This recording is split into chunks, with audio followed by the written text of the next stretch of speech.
Chapter 4. The gods were seated with Zeus on his golden terrace, and Hebe was pouring from nectar. They toasted each other with golden cups, as they looked out at Troy. Zeus, all at once, started to provoke Hera with taunts. "Well, Menelaus has a pair of goddesses to help him, Hera of Argos, and Athena the Defender. But they prefer to sit on the sidelines, enjoying themselves. Aphrodite now, smiling as always, stays with her hero, and manages to stave off his doom. Did you see how she saved him just now, when it looked like he was about to die? Still, Menelaus, Ares' favorite, clearly won. But we should decide all this now. Should we let war rage again, or establish peace between the two sides? If somehow we all could agree to do this, Priam's city might still be a place to live, and Menelaus could take Argive Helen home." He had no sooner finished than Athena and Hera were whispering to each other with their heads together, plotting trouble for the Trojans. Athena didn't say a word, although she was furious with her father. Hera, however, couldn't contain her anger, and said, "Awesome son of Cronus, what a thing to say! How dare you undo all my hard work? The sweat I sweated driving my poor team to raise an army against Priam and his sons. Do it, but don't expect us all to approve." Zeus brooded like a thunderhead, and answered, "I don't understand you, woman. What have Priam and his children done to you, that you are so fixed on demolishing Ilion's stronghold down to its last well-laid brick? Do you think if you were to enter its gates, get inside its long walls, and chew up Priam and Priam's children raw, and the rest of the Trojans, you might find some relief from this livid hate? Do as you please. I don't want this quarrel to become a source of strife between us. But I'll tell you this, and you take it to heart. The next time I have a passion to smash a city, and I choose one with men dear to you in it, don't try to curb my anger. Just let me do it. I've given in to you, though unwilling at heart, for all of the cities under the sun and stars, of all the cities on earth that men inhabit, sacred Ilion is the dearest to my soul, and Priam and the people of Ashen Spear Priam, my altar there has never lacked libations, or the steamy savor that is our due worship." And Hera, the queen, her eyes big as an ox's. "There are 3 cities especially dear to me, Argos, Sparta, and broad Mycenae. Waste these if they ever annoy you. I won't stand in the way or take it too hard, even if I begrudged you their destruction. What could I do against your superior strength? Still, it's not right to cancel all my hard work. I too am a god, from the same stock as you, the eldest daughter of devious Cronus, and honored both by position of birth, and as the wife of the Lord of all the immortals. Let's call this a draw and yield to each other, I to you and you to me, and the other gods will all fall in line. Quickly now, dispatch Athena into the war zone to maneuver the Trojans to break the truce and do some damage to the exultant Greeks." Zeus had no wish to argue this, and he winged these words to Pallas Athena. "Go down instantly to the battlefield. Get the Trojans to break the truce, and do some damage to the exultant Greeks." Athena had been longing for action. She flashed down from the peaks of Olympus, like a star that the son of devious Cronus sends as a portent to sailors, or to an army camped on a wide plain, a brilliant meteor that sheds sparks all along its shining furrow. This was Pallas Athena rocketing down into no man's land. They were frozen with awe, horse-breaking Trojans and bronze-kneed Greeks, soldiers glancing at each other, saying things like, "We'll be fighting again soon." This could mean peace. It means war, if Zeus wants to bring it. While they exchanged words to this effect, Athena blended into the crowd, disguised as a Trojan, Antenor's son, Laodocus, a good man with a spear, and went in search of Pandarus, and found that son of Lycaon, strong and not a blemish on him, standing with rank on rank of tough, shield-bearing troops. Around him, his men from the banks of Aesepus. Athena stood next to him, and her words flew fast. "If you listened to me, wise son of Lycaon, you would take a shot at Menelaus, and win glory and gratitude from the Trojans, especially from Prince Alexander. He would give you splendid gifts. If he saw Menelaus, Atreus' warrior son, felled by your arrow and laid on the pyre. Come on, one swift arrow aimed at Menelaus, and vow to Apollo, the wolf-born archer, that you will offer 100 firstling lambs when you come home to your city, sacred Zelea." Athena spoke and convinced the fool. He took out his polished bow, made of the horns of a wild ibex that he himself had killed, as it came from behind a rock.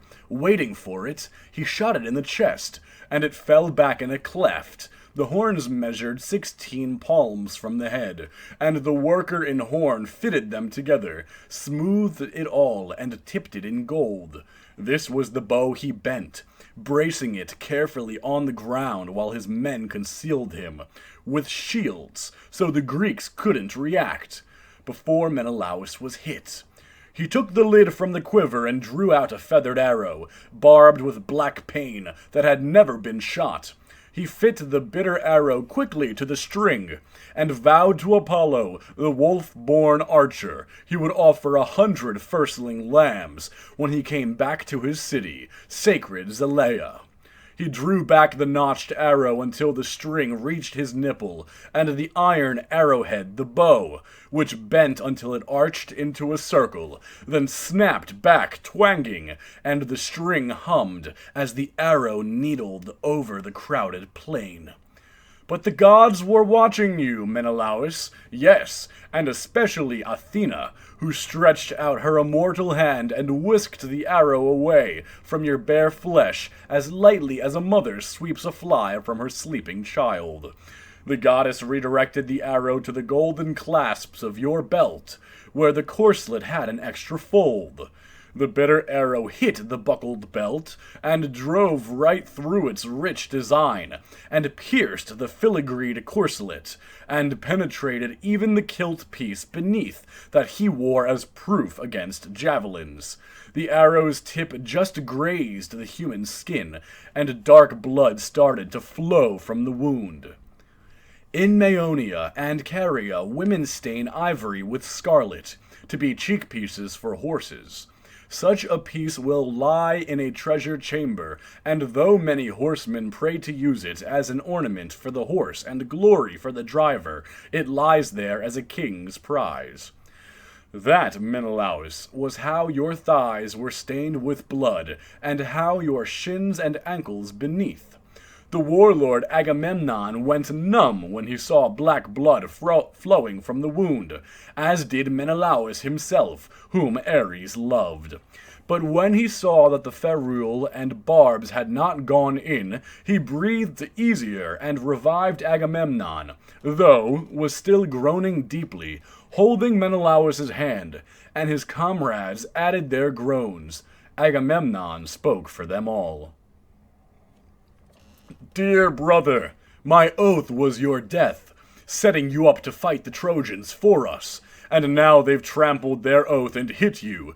But oaths are not empty. We pledged lamb's blood, poured strong wine, and clasped our right hands. If the Olympian does not act on this immediately, he will in good time, and they will pay heavily with their heads, their wives, and their children.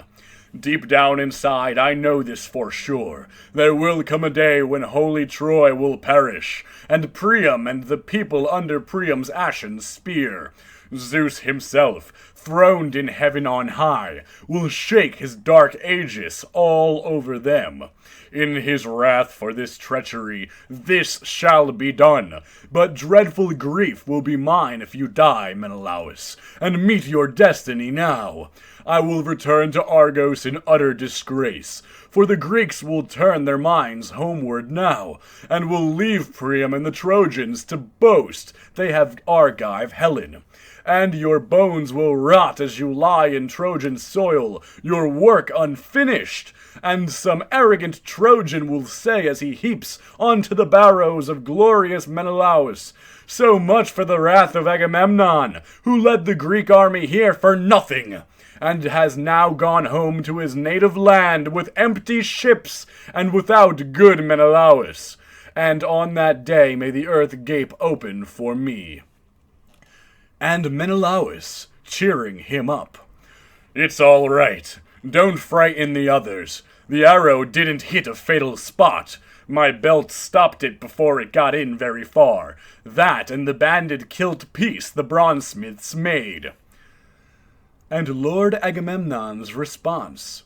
May it be so, dear Menelaus, but our physician will palpate the wound and apply medications to stop the pain.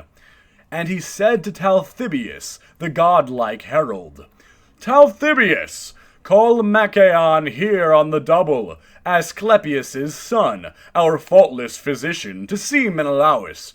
Someone has shot him, someone really good with a bow, a Trojan or Lycian, to his glory and our grief.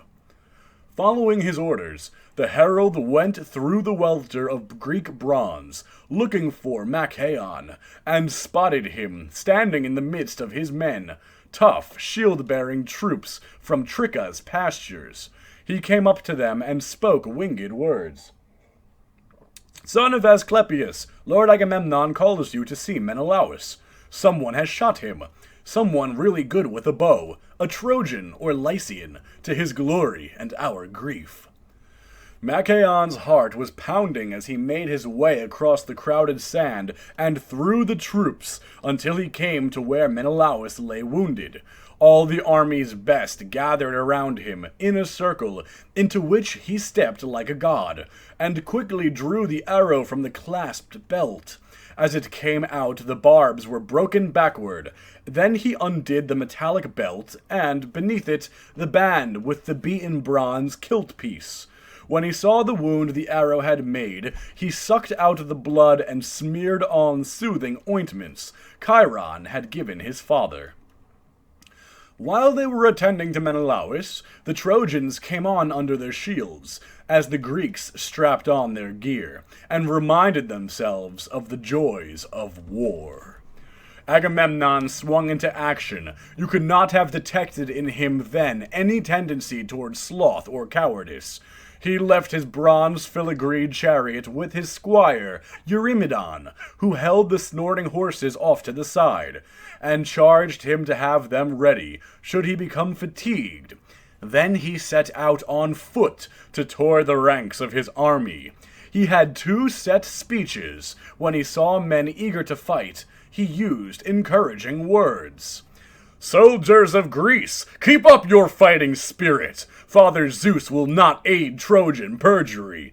Those who violated their sacred oaths will have vultures feeding on their pudgy flesh, and their wives and children will be our cargo after we have taken their city's high rock. But when he saw men shirking the rigors of war, he scalded their ears with words like these. You pansy archers, you're a disgrace to Greece, standing here like a bunch of knock-kneed fawns, worn out from running across a wide field, gaping stupidly without an ounce of strength left. Are you waiting for the Trojans to come over here where your pretty boats are lined up on the shore so you can see if Zeus will lend you a hand? Thus Agamemnon, ranging through the troops, and in his tour he came to where the Cretans were arming themselves around their commander, Idomeneus, a man with a razor-sharp mind, and the imposing presence of a wild boar. As he stood in the front ranks, while Meriones was busy marshalling the lines in the rear, the warlord Agamemnon liked what he saw, and had some cordial words for Idomeneus. Idomeneus, I hold you in the highest regard, both in war and in every other activity. Certainly in the feast, when the Argive lords mix wine in the bowl at the council of elders, even if every flowing-haired Greek chieftain drinks a fixed measure, your cup stays full, and you drink as I do, to your heart's content. To battle, then, and live up to your old boasts. And Idomeneus, the Cretan commander, son of Atreus, you can count on me to live up to my original pledge. But rouse the other flowing-haired Greeks, so we can get into battle. The Trojans have broken their oath. They will suffer and die for violating their sacred word. Agamemnon smiled and moved on, coming next to the two captains who share the name Ajax. As they were strapping on their helmets, behind them a cloud of infantry loomed. A goatherd standing on a rocky lookout sees a cloud moving in over the purple sea. As a westerly gale sweeps it closer to land, it looks blacker than pitch. The sea ruffles beneath it, the air suddenly grows cold, and the goatherd drives his flock to a cave. So the dark battalions behind the two Ajaxes, squall lines of young men nurtured under the sky, bristling with shields and spears. Agamemnon was glad to see them, and his words flew out. Ajax, both of you, Achaean commanders, I would be out of line if I issued you orders. You push your men to fight hard on your own. By Father Zeus, by Athena and Apollo, if all of my men had your kind of heart, King Priam's city would soon bow her head, taken and ravaged under our hands. He spoke and moved on to the next contingent. There he found Nestor, the clear-toned orator, urging his Pylians on to battle, and arraying them around his captains, great Pelagon, Alastor, Chromius, Haemon, and Bias, shepherd of his people. Nestor positioned the chariots in front, and massed the best foot soldiers in the rear. Within this double wall he stationed the riffraff, so that, willing or not, they would be forced to fight. Nestor briefed his charioteers first, reminding them to control their horses, and not drive recklessly into the melee. Now, don't get overconfident, any of you, or be too eager to fight the Trojans alone in front of the rest, but no falling back either. Either course will weaken the line. When you make contact with an enemy chariot, stay in your own and thrust with your spear. These are battle-proven, time-tested tactics, used by our ancestors to capture walled towns. The old man had years of experience in battle, and warlord Agamemnon was glad to see him, and addressed him with winged words. Nestor, old sir, if only your knees were as strong as your spirit! But old age has worn you down. I'd rather have someone else old, and you among the young. And Nestor, the Gerenian horseman, answered, Son of Atreus, I wish so myself, to be as I was when I killed your Ithalion. But the gods do not give us all things at once. I was young then, and now I am old. Even so I will be with the charioteers, and urge them on with counsel and words, as is an elder's privilege. Spear work is for the young men who trust their strength. And Agamemnon moved on, glad in his heart. He found Menestheus next, Peleus' son, standing with his Athenians, masters of the war cry, and farther up the line crafty Odysseus with his young Cephallenians. These troops had not yet heard a signal, since the armies on both sides were just now starting to move, and were waiting for other Greek battalions to advance and begin the attack on the Trojans. When the warlord Agamemnon saw them, he sent a few barbed words ringing their way. "Son of Peleus, a king nurtured by Zeus, and you with all your famous dirty tricks, why are you lagging back here, waiting for others? You two should be taking your stand up front, and throwing yourselves into the heat of battle. Both of you are first in line when you hear I am giving a feast for the council of elders. You like to eat roast meat well enough then, and drink cups of honeyed wine all night, but now you'd be glad to see 10 Greek battalions carving up the enemy ahead of you with bronze." Odysseus scowled darkly as he answered, "What kind of talk is that, Agamemnon? How can you say we are slack in battle whenever the Greeks engage the Trojans? You will have a chance to see, if you really care, how Telemachus's father mixes it up with the horse-whipping Trojans. What you're saying now is a lot of hot air." Agamemnon could see he was angry, and with a smile he took back his words. "Son of Laertes in the line of Zeus, Odysseus, the master tactician, I don't mean to give you a hard time. You and I understand each other. Go now. We will make it up later. If there have been any hard words here, may the gods blow them away on the winds." Leaving them there, he went on and found Diomedes, son of Tydeus, standing by his horses and chariot, with Sthenelus, Capaneus' son, at his side. When the warlord Agamemnon saw them, he sent a few barbed words winging their way. "What's this? The son of the hero Tydeus, squinting down the lanes of battle from the rear.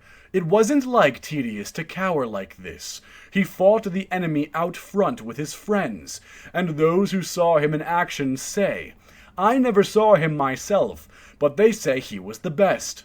He came to Mycenae once, not as an enemy, but as a guest, when he and Polynices were taking the field against Thebes' sacred walls. They needed allies, and the Mycenaeans were ready to accede to their request. But Zeus changed their minds with unlucky omens, so they left and came in their journey to the Aesopus' deep reeds and grassy banks, and the Achaeans sent Tydeus out again, on another mission, north to Thebes. So he went, and found a crowd of Cadmeans at a feast at mighty Eteocles' house. Alone as he was, and a stranger there, the horseman Tydeus was not afraid. He challenged them all to athletic contests, and easily won every single event. So much help did Athena give him. The Cadmeans were angry, and when he left they laid an ambush along his route back. 50 young men under 2 commanders, Maon, son of Haemon, a match for the gods, and Autophonus' son, staunch Polyphontes. But Tydeus brought them to an ugly end, killing all but one. Maon alone he allowed to return, persuaded by portents. That's what Tydeus the Aetolian was like, but he had a son who cannot fight so well, though he speaks better in council. He spoke, and Diomedes said nothing at all, a mark of respect for the royal reproach, but Capaneus' son, Sthenelus, responded, Son of Atreus, don't lie when you know how to speak the plain truth.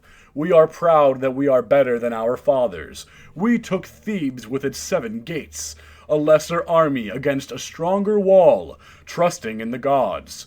But our fathers perished by their own recklessness. So don't put them on a level with us.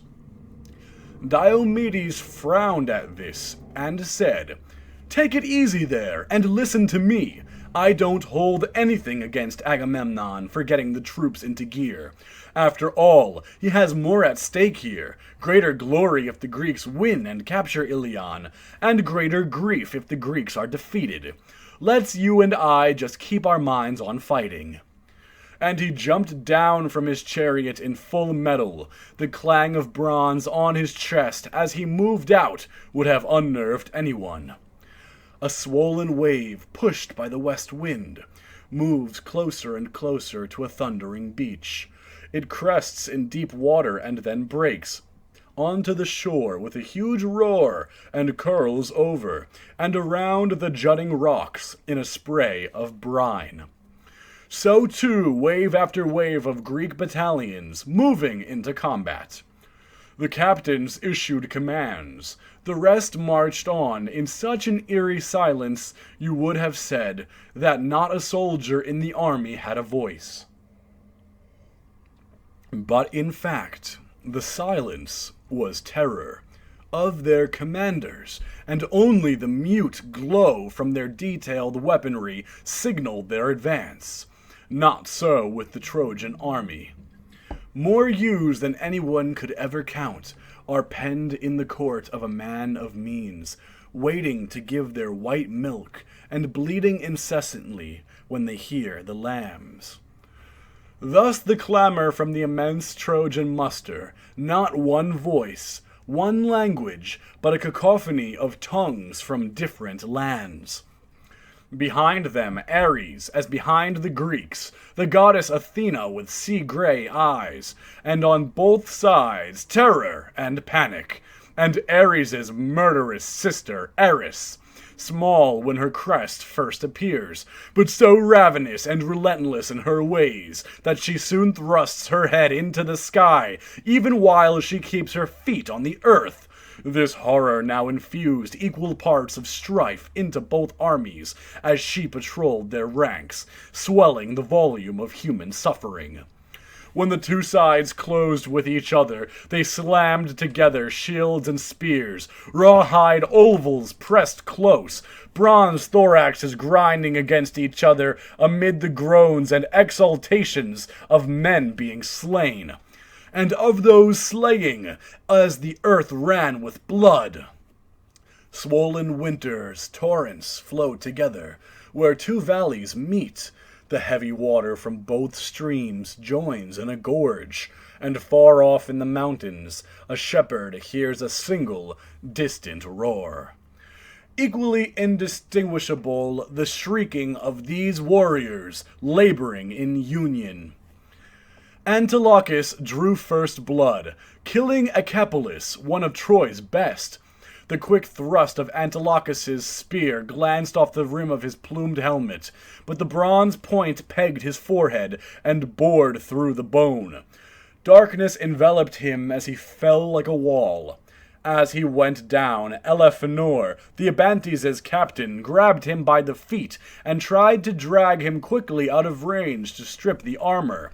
This effort was short-lived. As Elephenor stooped to haul the corpse, Agenor saw him, and where his shield left his left side exposed, Agenor thrust, crumpling him with his spear. The life drained out of him, and over his body the fighting intensified, Greeks and Trojans battering each other like leaping wolves. One early victim was Anthemion's son, Simoesis, a blossoming lad, whom Telamonian Ajax marked and hit. His mother bore him on the Simois' banks, on her way down from the slopes of Ida, where she had gone to see her family's flocks. So his parents called him Simoesis, but he died before he could pay them back for rearing him. As he advanced in the Trojan front lines, the bronze point of Ajax's spear pierced his right nipple and ripped through his shoulder. He fell down to the ground and lay in the dust. A poplar that has grown up in rich bottom soil, with a smooth trunk branching out at top, catches the eye of a wainwright, who wants to curve it into a pole for a fine chariot. He cuts it with a few flashing strokes of his axe, and now it lies drying by the river bank. When Ajax had dispatched him, Antiphus, one of Priam's sons, gleaming in his corslet, threw his javelin at him through the crowd, missing Ajax, but hitting a man named Leucus, one of Odysseus' companions, in the groin, as he was hauling the body off to one side. The corpse fell from his hands, and he slumped over it. Odysseus took his death hard. He strode forward through the front ranks, glowing in his bronze, and sweeping the enemy lines with his eyes, cast his javelin. The Trojans fell back, as the javelin honed in on one Democoon, Priam's bastard son from his horse farm in Abydos. With the weight of Odysseus' anger behind it, the spear point entered one temple and came out through the other. Darkness enveloped Democoon's eyes. He fell with a thud, and his armor clattered on his back. The Trojan front lines, and Hector with them, gave ground. The Greeks cheered, dragged off the bodies, and charged far ahead. Apollo, looking down at all this from Pergamum, was indignant and yelled to the Trojans, "Get back into the fight! Greek skin is not stone or iron. It will not deflect bronze. Nor is Achilles, son of Thetis, in combat, but nurses his rage in the beachhead camp." Thus the dread god spoke from the city. But the Greeks were urged on by Zeus's daughter, wherever she saw them faltering. Diores, though, was skewered by fate. Peiris, the Thracian leader, had caught him just above the ankle with a jagged stone that crushed both tendons and bones. He fell backwards into the dust, hands stretched towards his friends, gasping out his life. Peiris ran up and finished him off, with a slicing spear thrust through his navel. His guts spilled out, and everything went black. As Peiris jumped back, Thoas, the Aetolian, hit him in the chest above the nipple. The bronze caught in his lung. Thoas closed, pulled the spear out, drew his sword, and slashed his belly open. This finished him, but Thoas did not get to strip off Peiris' armor, because his men, top-knotted Thracians, with long spears in hand, drove him off, big as he was, and sent him reeling. And so the two lay side by side in the dust, the Thracian leader stretched out by the Achaean, and around them many others were killed. No one could trust his immunity any longer, not even those who had danced their way through unscathed until now, led by the hand of Pallas Athena. Through the hail of whetted bronze instruments, this was a day many Greeks and Trojans paired off with each other to lie in the dust.